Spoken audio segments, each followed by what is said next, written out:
Hi, I'm Charles Rose. I was born in Battle Creek. My mother was from Central America, my father was from the United States. I was born actually 10, do your math, 10. Class of 1970, and graduate from Western Michigan University, worked at Kellogg. I did research development, chemistry, you name it, and people would come to me and ask me questions. Could you translate this letter from Mexico? They're producing some products over there, and I would have to translate. And eventually what happened is that I found out that having a second language is a very powerful thing. It gave me an opportunity to get raises, opportunities to get into new departments, and then, so just keep that in mind. Your language, if you can speak more than one language, some people speak 3 or 4, hang on to it, use it.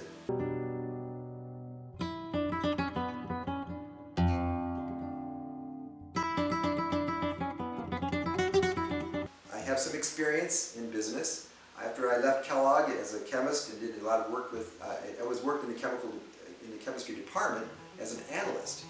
And then I was given an opportunity to work in research and development. And that was back in 1982. I wrote a paper that, and mind you, people would bring papers to the lab for me to translate. And I happened to get this one paper that was dropped off, but he didn't put his name on it. But it said that they're producing Rice Krispies at just 71% of the capacity. And immediately my mind said, that's 29% opportunity. So I wrote the paper, gave it to 2 managers and said, let's create a Rice Krispie treat as an individually packaged product. Now why is this significant? It's because I'm an Hispanic person, right?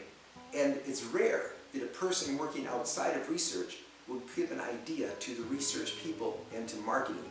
They moved me from chemistry to research and development, and we had 500 people taste test a dozen different recipes that we came up with.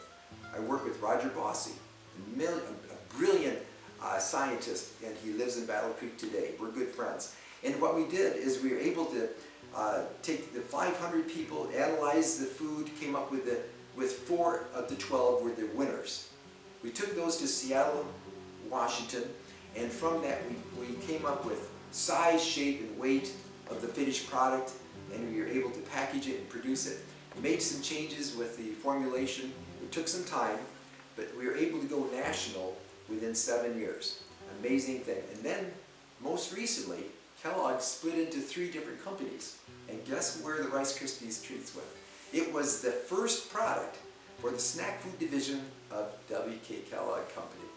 And I think what's interesting, it was Rice Krispie Treats that launched that entire thing. And it was just a Hispanic person who is not in the newspaper that came up with that idea.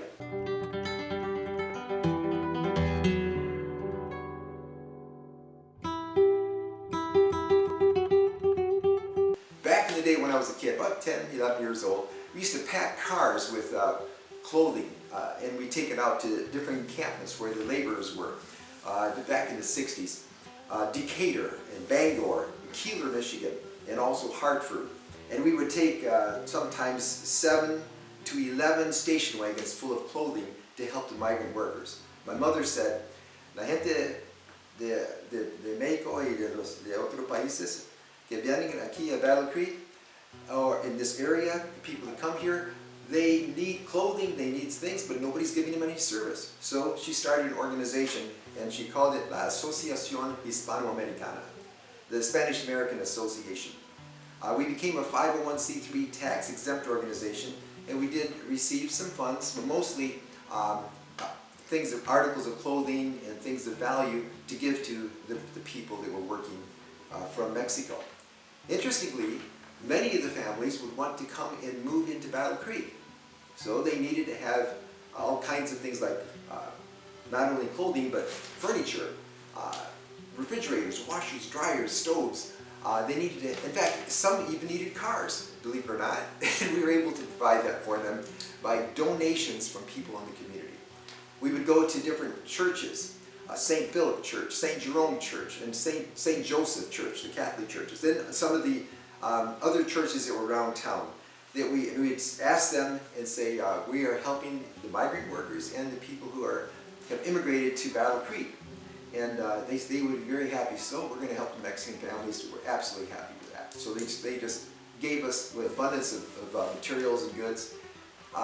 There was a man that became the president of the board, Sandoval, Joe Sandoval, a realtor in town, very successful. He says, I have a warehouse, let's fill it up. So we did.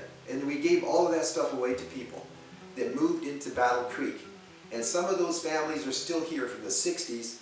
Their children, their grandchildren, and some of their great-grandchildren were the recipients of some of the benefits of La Asociación Hispanoamericana. Anyway, one of the things that we noticed is that working conditions were difficult, and it was hard to get jobs. So we were actually able to work with employment agencies and with employers. And eventually what we did is we had a whole lot of families, literally dozens and dozens of them, I would say well over 100, that actually were able to come to Battle Creek, establish themselves, find jobs, and raise their families here.